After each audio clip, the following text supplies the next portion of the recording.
Audio Jungle। PM Modi ने कहा कि देशवासियों को टीकाकरण के अलावा आज एक और बड़े फैसले से अवगत कराना चाहता हूं। पिछले साल जब लॉकडाउन लगाना पड़ा तो प्रधानमंत्री गरीब कल्याण अन्न योजना के तहत 80 करोड़ देशवासियों को 8 महीने तक मुफ्त राशन दिया गया।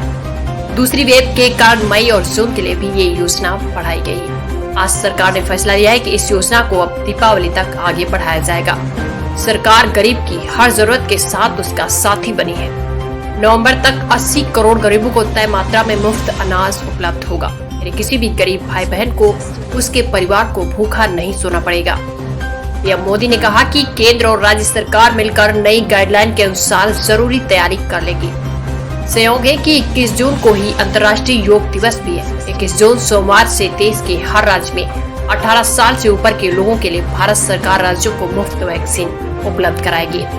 वैक्सीन निर्माताओं से कुल उत्पादन का 75% हिस्सा खुद खरीद कर राज्य सरकार से मुफ्त देगी। किसी भी राज्य सरकार को वैक्सीन का कुछ भी खर्च नहीं करना होगा। पीएम मोदी ने कहा कि एक अच्छी बात रही कि समय रहते राज्य पुनर्विचार की मांग के साथ फिर आगे आए। राज्यों के इस मांग पर हमने भी सोचा कि देशवासियों को तकलीफ न हो, सुचारू रूप से उनका वैक्सीनेशन हो, जिसके लिए 16 जनवरी से अप्रैल अंत वाली व्यवस्था को फिर लागू किया जाए। आज ये फैसला लिया गया है कि राज्यों के पास वैक्सीनेशन से जुड़ा जो 25% काम था उसकी जिम्मेदारी भारत सरकार उठाएगी।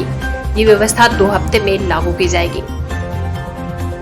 मई में 2 सप्ताह बीतते बीतते कुछ राज्य खुले मन से ये कहने लगे कि पहले वाली व्यवस्था ही अच्छी थी।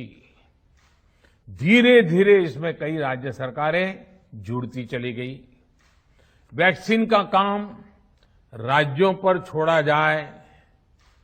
जो इसकी वकालत कर रहे थे उनके विचार भी बदलने लगे। एक अच्छी बात रही कि समय रहते राज्य पुनर्विचार की मांग के साथ फिर आगे आए।